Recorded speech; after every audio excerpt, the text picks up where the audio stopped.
kooxda kubadda cagta ee Napoli xilli Napoli ay kula joogto saxiix kaleeto ay doonayaan inay soo qaataan waxaana ugu horeeya goolayaha lagu magacaabo Alphonso Areola kaas oo u ciyaaray naadiga PSG.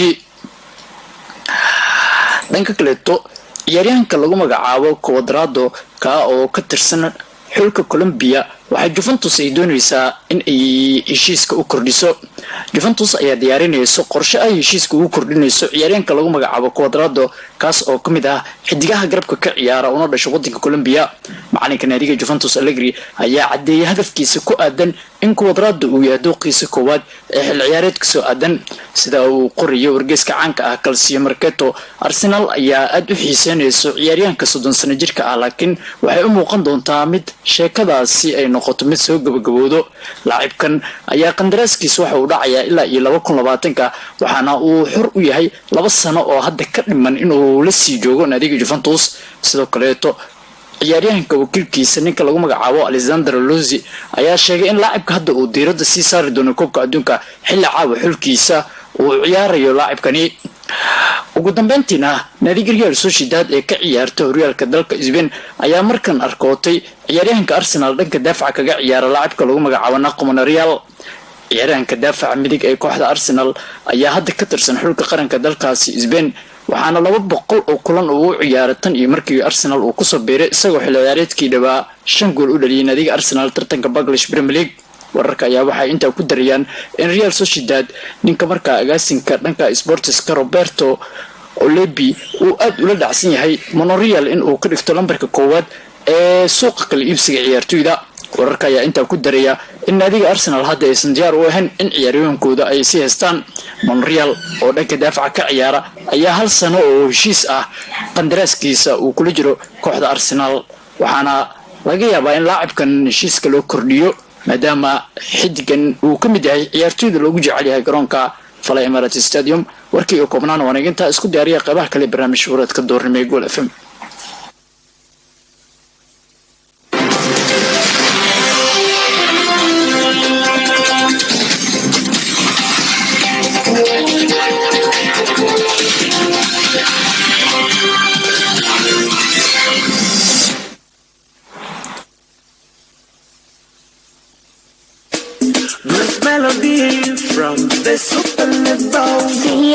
waan ka tagay saaxiib oo yaad ka tagtay kooxdii aan taageeraha u ahaa waayo 4 guuldaro ayaa ku dhacday waxaan u wareegsaday hogaamiyaasha horyaalka. si qaldan ayaad u fahamtay taageernimada weliga oo kaalay heshiis miyaad kula jirtay kooxda maxaad ula jeedaa shaki ayaaba igalay markii aan hadalkiisa maqlay waxaan u qaatay taageero beexurta ugu tagay naadiga uu saabtumay. taageeraha dhabta waa kii guul iyo guuldaro la qaybsada kooxdiisa kana dhidhiya go'aanada dib u keenaya naadiga. gool ayaad nagala socotaan barnaamijreedkeena duhur qeybihiisa ugu horeeyana waan ku guda jirnaaye.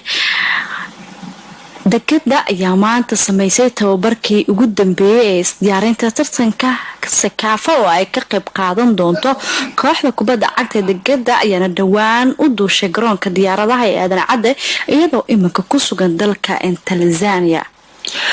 kooxda kubadda cagta ee dekada ayaa dhawaan u duushay wadankaasi Tanzania xilli ay ka qayb qaadanayso tartanka kubadda cagta ee Sekafa Club Kigami Cup oo aan la qaban 2 sano ee la soo dhaafay. naadiga ayaa maanta sameysay tababarkii ugu dambeeyay ka hor kulanka Sabtida ay la ciyaari doonaan kooxda lagu magacaabo Simba oo kamid ah kooxaha ka qayb qaadanaya tartankani. dhammaan xidigaha kooxda dekada ayaa si buuxda ugu qayb qaatay tababarkii ugu horeeyay ee shalay ay kooxda sameysay. sidoo kaleeto waxay maanta sameeyeen tababar kaleeto oo ay markaa ku qaadanayaan magaalada Dar es Salaam. tartanka ayaa bari furmi doona waxaana dekada ay galabta ama maanta ay sameysay tababarkii ugu dambeeyay xilli kooxdan ay tahay kooxda 2 sano oo isku xigta ku guuleysatay horyaalka heerka koobaad ee dalka Soomaaliya waana kooxaha ugu adag marka laga hadlayo kooxaha ka ciyaara horyaalka dalka waa horyaalka markaasi heerka koobaad ee dalka Soomaaliya.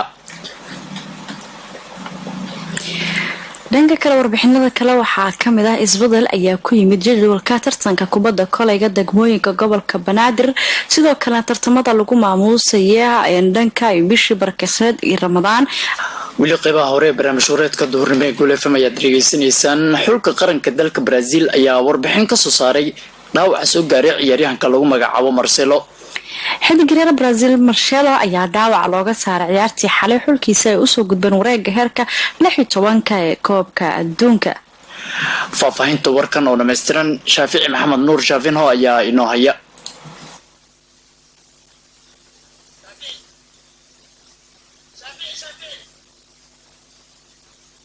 jisan yahay dhaawaca difaaca kooxda Real Madrid ee qaranka Salacao Marcelo wuxuuna sheegay in dhibaato uu ka qabo dhanka dhabarka taasoo ku qasabtay inuu bedelo kulankii ay xulka qaranka dalka Brazil natiijada wanaagsan ka heleen wadanka Serbia kulankii bardhamaadka uu ahaa heerka groupkooda. difaaca kooxda Real Madrid Marcelo ayaa si la yaab leh u dalbaday kadib markii ay ciyaarta Brazil iyo Serbia ka soo wareegatay 5 daqiiqo markii la amba qaaday xilli kulanka uu ku soo ilaaday 2 gool eber oo ay guusha ku raacday wadanka Brazil kuwaas oo sanadan doonaya in wax muuqda ay ka sameeyaan koobka adduunka 2018. macalinka xulka qaranka dalka Brazil ayaa kulanka kadib kaga warbixiyay saxaafadda heerka dhaawaca soo gaaray difaaca bidix ee Marcelo waxaana uu yiri dhaawaca Marcelo waa mid fudud waayo waxa uu dhibaato yar ka qabaa dhanka dhabarka waxa uu dareemay xanuun aad u daran inkastoo hadda xaaladiisu ay tahay mid iska yara fiican mana awoodin in isagu uu dhameysto ciyaarta inkastoo la filan karo in ciyaaraha soo aadan uu ciyaari doono. tababaratiita ayaa inta hadalkiisa sii raaciyay waan ku faraxsanahay inaan u gudubno wareegga xiga ee 16 waxaana ku qasbanahay inaan natiijo fiican abuurno. si kastaba xulka qaranka dalka Brazil ayaa kaalinta koobaad kaga soo baxay groupka E kadib markii ay gool 2 eber ka gaareen Serbia oo tartankan isaga hartay waxayna wareegga 16 koobka adduunka 2018 kula ciyaari doonaan ariga Russia dhigooda Mexico oo kulan xiiso badan ay wada ciyaari doonaan. Real Madrid ayaa iska diiday talab kaga yimaada Liverpool oo ay ku doonayso ciyaaryahanka lagu magacaabo Marco Asensio.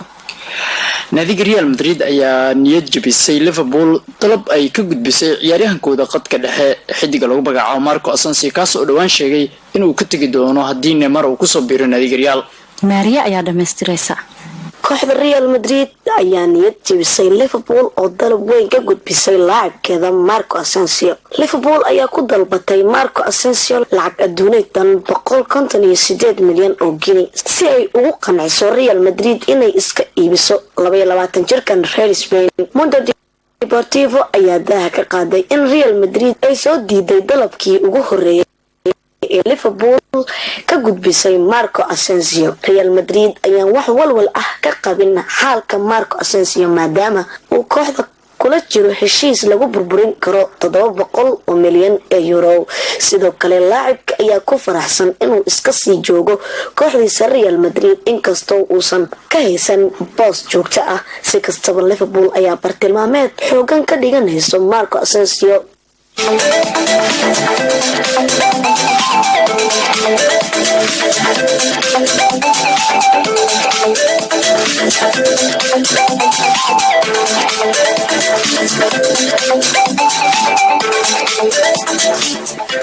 weli waxaad degeysanaysaan barnaamij wareedka duhurnimo ee idaacadda ciyaaraha dalka Gool FM. xidiga naadiga Everton Wayne Rooney ayaa maanta dhameystiraya u dhaqaaqida horyaalka dalkaasi Mareykanka ee MLS-ka. wiilka xulka qaranka England ka soo jeeda ayaa la filayaa inuu maanta si rasmi ah u noqdo ama uu kaga mid noqdo horyaalka dalkaasi Mareykanka ee MLS-ka isagoo soo gabagabeyn doona waayihiisa gudaha wadankaasi England. faahfaahinta warkan oo dhameystiran Sharmarka ayaa inoo haya.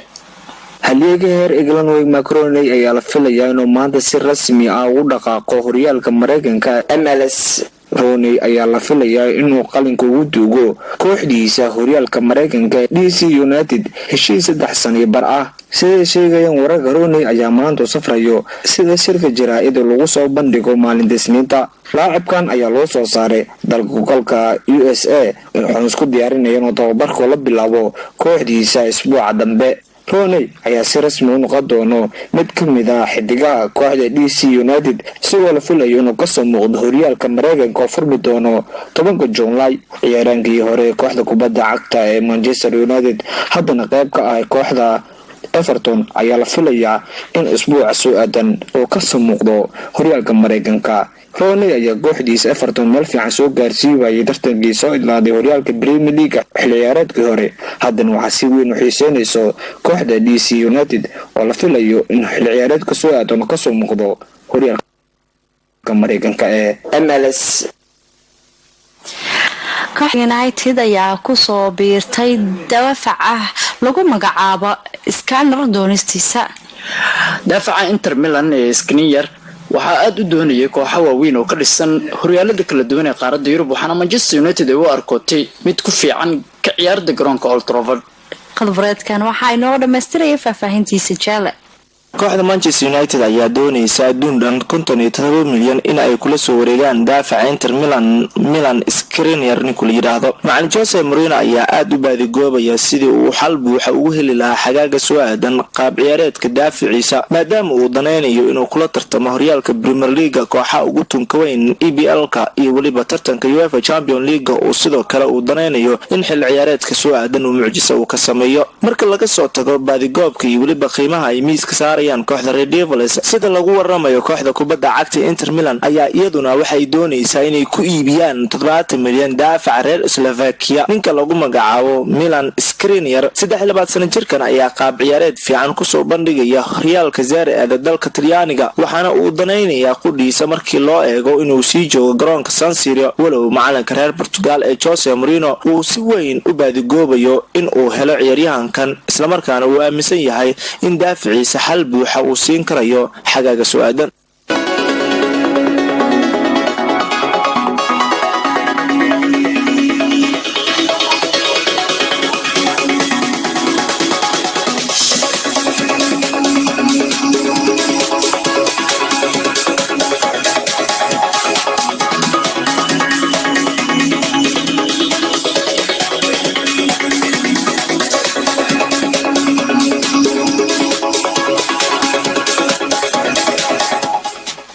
gabagabadii barnaamijka ayaan markan isla soo gaarnay waxaa caawa la ciyaari doonaa iyo galabta kulamo ka tirsan heerka guruubyada koobka adduunka gruupka H iyo gruupka G ayaa markaa kulamo laga ciyaari doonaa Raabi Salaad Muuse.